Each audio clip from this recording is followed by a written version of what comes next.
नमस्कार friends, blouse cutting में अक्सर एक ही प्रॉब्लम बनी रहती है शोल्डर एंड आर्म होल की कि इस साइज में कितना शोल्डर एंड आर्म होल ले। तो आज की वीडियो से आप सभी जानेंगे हर साइज के ब्लाउज के शोल्डर एंड आर्म होल की परफेक्ट मेजरमेंट लेना और परफेक्ट कटिंग करना और परफेक्ट फिटिंग पाने का सबसे आसान टिप्स। तो यहाँ पे देखिए ये 36 चेस्ट साइज का बेल्ट ब्लाउज कट होने वाला है, लेकिन इसी के साथ-साथ हम हर साइज के कटिंग की टिप्स देते रहेंगे, तो आप लोग वीडियो में लास्ट तक बने रहिए। तो देखिए ये हमारा कॉटन का फैब्रिक है, ये बिना अस्तर का ब्लाउज है। आप इसी तरीके से अस्तर वाला ब्लाउज भी कट कर सकते हैं। तो आज के बाद यदि आप ध्यान से ये वीडियो देख लेंगे अंत तक, तो कोई भी कन्फ्यूजन नहीं रह जाएगा। ब्लाउज कटिंग के सारे कन्फ्यूजन दूर हो जाएँगे। तो यहाँ पे देखिए ये हमारा ब्लाउज कट है, मतलब यहाँ से कपड़ा हमारा कटा हुआ है, तो इसे मैंने चॉक से हाइलाइट कर दिया है, जिससे पता चले कि यहाँ पे हमारा कट है, ये ब्लाउज के बीचों-बीच नहीं आना चाहिए, तो इसलिए मैंने इसे हाइलाइट कर दिया है। इसको हम ब्लाउज और स्लीव से बाहर निकालने की कोशिश करेंगे, जिससे ये हमारा ब्लाउज और स्लीव के अंदर ना आए, ये बाहर निकल जाए। तो इसलिए मैंने यहाँ पे चॉक से इसे हाइलाइट कर दिया है। देख सकते हैं यहाँ पे काफ़ी कटा हुआ है।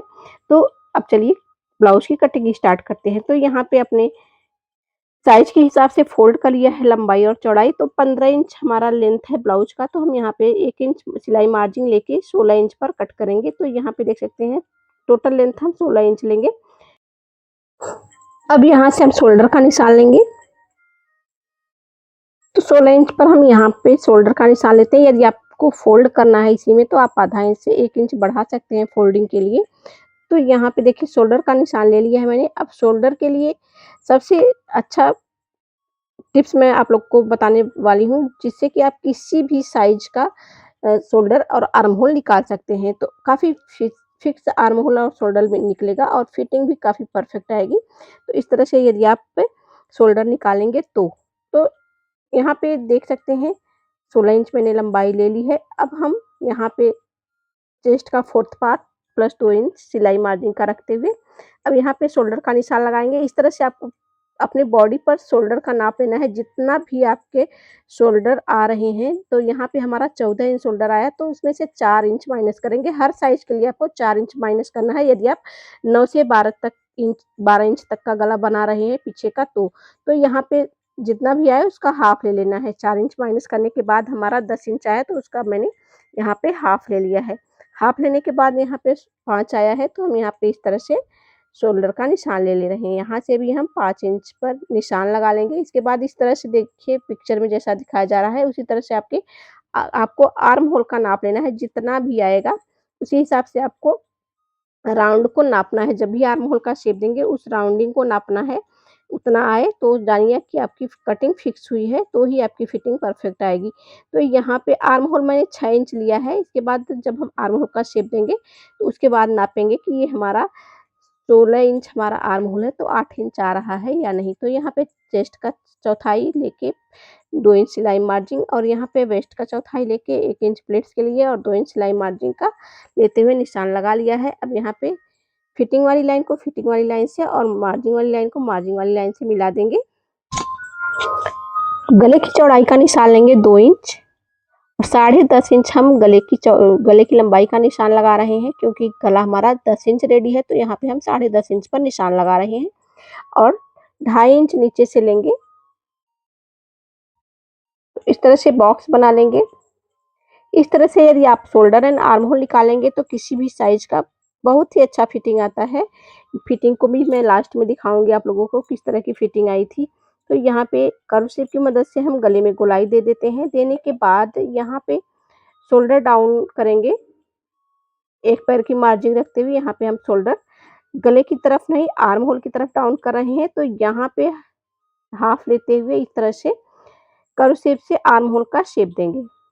शेप देने के बाद जो आर्म होल का शेप है उसे आपको नाप लेना है कि आपका 8 इंच फिक्स आ रहा है कि नहीं, क्योंकि हमारा आर्म होल 16 इंच है, तो उसका हाफ आना चाहिए। तो यहाँ से देख सकते हैं आधे इंच पर मैं यहाँ पे शेप दूंगी। सबसे पहले प्लेट्स का निशान लगाऊंगी। जितना भी हमारा ये लाइन फिक्स आ रहा है, फिक्स ब्लाउज है, उसका हाफ लेंगे। हाफ लेने के बाद इस तरह से 4.5 इंच का प्लेट्स लेंगे। प्लेट्स की लंबाई चौड़ाई सॉरी फ्रेंड्स, लंबाई गले की लंबाई के हिसाब से छोटी बड़ी हो सकती है। तो यहाँ पे मैंने 4.5 इंच का लिया है।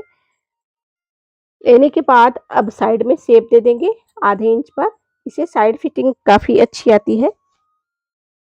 अब देखिए हमारे ब्लाउज के बैक पार्ट की ड्राफ्टिंग हो गई है। अब इसकी कर लेते हैं कटिंग। आप लोग यदि बिगिनर्स हैं तो आपको आर्म होल का साइज़ नाप लेना है कि आपका 8 इंच आया है या नहीं। नापने के बाद ही कटिंग करेंगे। तो मेरा फिक्स आ गया था, नाप लेना भूल गए थे। लेकिन अक्सर हमारा इतना ही फिक्स आता है। तो और वीडियो में जाके देखेंगे तो नाप लेने के बाद ही हम कट करते हैं। तो यहाँ पे मैंने नाप नहीं लिया है, लेकिन हमारा आर्म होल फिक्स आया है, 8 इंच ही आया है, उससे ज़्यादा या कम नहीं आया है। तो देख सकते हैं इसके बाद मैंने कटिंग कर ली है। यहाँ पर शेप को भी कट कर देंगे। तो देखिए कितनी परफेक्ट गोलाई आई है हमारे बैक पार्ट की।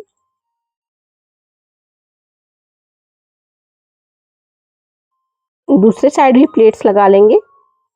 अब हम फ्रंट पार्ट की कटिंग करेंगे। तो इसके लिए चौड़ाई और लंबाई बढ़ा के रखते हैं फ्रंट पार्ट के लिए। इस तरह से लंबाई चौड़ाई बढ़ा के रख लेंगे। और बैक पार्ट की कटिंग हमारी 16 इंच पर हुई है, देख सकते हैं। तो सामने वाला पार्ट हम 1 इंच एक्स्ट्रा रखते हैं और लंबाई और चौड़ाई दोनों 1-1 इंच एक्स्ट्रा लेंगे। तो बैक पार्ट मेरा 16 इंच पे कट हुआ था, फ्रंट पार्ट हम 17 इंच पे कट करेंगे। तो 17 इंच पर इस तरह से निशान लगा लेंगे। साइड से भी पीछे का मैंने 11 इंच पर किया था, तो यहाँ पे 12 इंच लेंगे। तो यहाँ पे देख सकते हैं सबसे पहले हम पूरा शोल्डर लेंगे 14 इंच। लेने के बाद यहाँ पे आगे का गला हमारा 6 से 7 इंच है, तो हमारा यहाँ पे 3 इंच माइनस होगा। इसके लिए मैंने चार्ट आप लोगों को पहले ही दे चुकी हूँ। तो उसी हिसाब से गले के डीप नेक के हिसाब से पूरे शोल्डर में से माइनस करना होता है। 2, 3, 4, 5 जितना भी आपको माइनस करना होगा उस चार्ट के हिसाब से माइनस करेंगे। आपके ब्लाउज की परफेक्ट फिटिंग आएगी और बिल्कुल भी शोल्डर एंड आर्म होल में कोई प्रॉब्लम नहीं होगी। तो यहाँ पे हुकाई का मार्जिन लेते हुए जितना भी हमारा 3 इंच माइनस करने के बाद फुल शोल्डर में से जितना भी आया है हमारा, उसका हाफ कर लेंगे। हाफ करने के बाद बैक पार्ट का शोल्डर लेंगे, इस तरह से निशान लगाएँगे। इसके बाद जितना भी बचेगा वो हमारे गले की चौड़ाई रहेगी आगे वाले पार्ट की। तो इस तरह से देखिए 7 इंच पर या साढ़े 6 इंच पर 6 साढ़े 6 इंच पर इस तरह से हम गले की लंबाई का निशान लेंगे। ऊपर से हमारा जितना आया है उसे 2 पॉइंट बढ़ा के नीचे का रख लेंगे। रखने के बाद इस तरह से बॉक्स बनाएँगे। बॉक्स बनाने के बाद हम गले की गोलाई देंगे। आप इस तरह से गहराई में भी दे सकते हैं और ब्रॉड में भी दे सकते हैं। ब्रॉड में देना है तो इस तरह से दे सकते हैं। तो यहाँ पे देखिए हमने ब्रॉड थोड़ा-सा रखते हुए गले की चौड़ाई का निशान लगा लिया है। यहाँ पे फ्रंट क्रॉस का निशान लेते हुए यहाँ पे मैंने आर्म होल की लाइन ड्रॉ की है। ड्रॉ करने के बाद यहाँ पे 1 इंच मैंने प्लेट्स के लिए लिया है और डेढ़ से 2 इंच सिलाई मार्जिन का लेते हुए हम यहाँ पे अब थोड़ा-सा डाउन करेंगे। इस तरह से देखिए फ्रंट क्रॉस का निशान लेते हुए मैंने आर्म होल डाउन कर दिया है। करने के बाद यहाँ से हम निशान लगाएँगे मिडल पॉइंट का। अब इस तरह से कर्व शेप की मदद से आर्म होल का शेप देंगे। अब इसके बाद हम टच पॉइंट और बेल्ट का निशान लेंगे। तो 10.5 इंच पर यहाँ पे देख सकते हैं इस तरह से बॉडी मेजरमेंट के हिसाब से 10.5 इंच पर देखिए टच पॉइंट और 13.5 इंच पर हमने अंडर बस्ट का निशान लगाया है।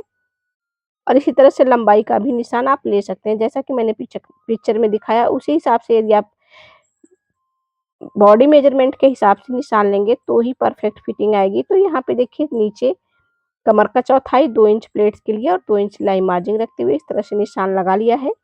निशान लगाने के बाद अब बेल्ट वाली लाइन ड्रॉ करेंगे। अब इसके बाद ऊपर से 1 इंच के ऊपर से इस तरह से बेल्ट का शेप देंगे।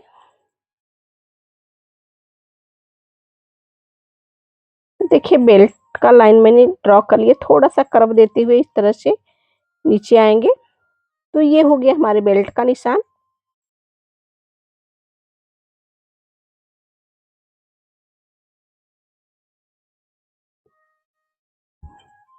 अभी कटिंग करने के बाद हम प्लेट्स लगाएँगे। तो यहाँ पे देख सकते हैं जैसे मैंने ड्राफ्टिंग की है उसी तरह से कटिंग कर लेंगे। अब यहाँ पे देख सकते हैं गले की कटिंग करने के बाद हम बेल्ट को अलग कर लेंगे।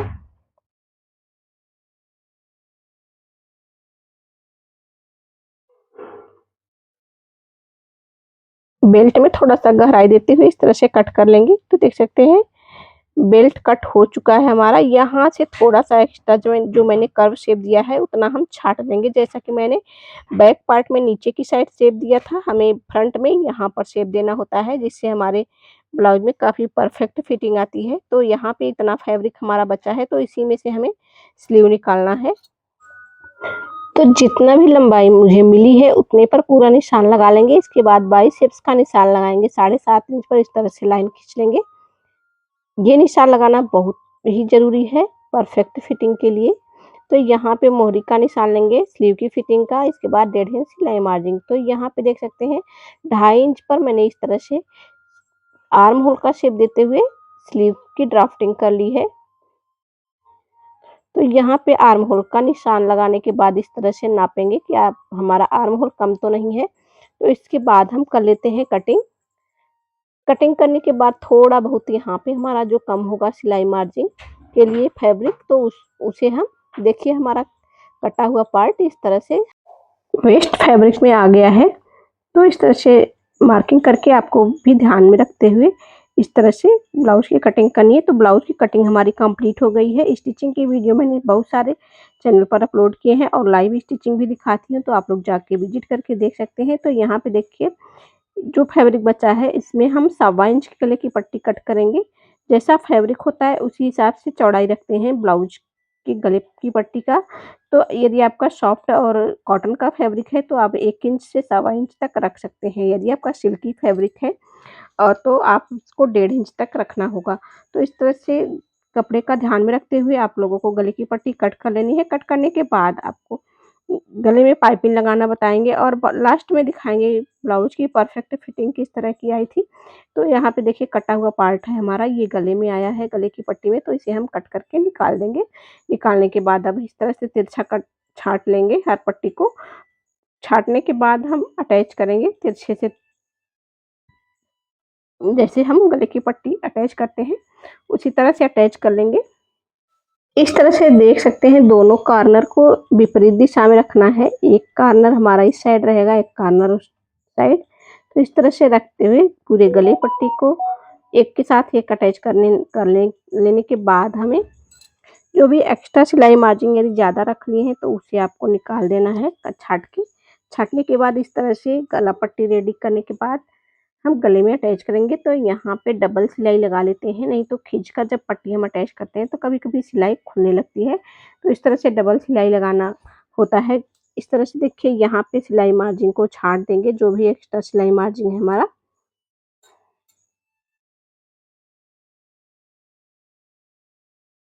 तो गला पट्टी देख सकते हैं कितनी फिनिशिंग के साथ हमारा अटैच हुआ है। अब हम इसे ब्लाउज में अटैच करके दिखाएँगे। तो यहाँ पे देखिए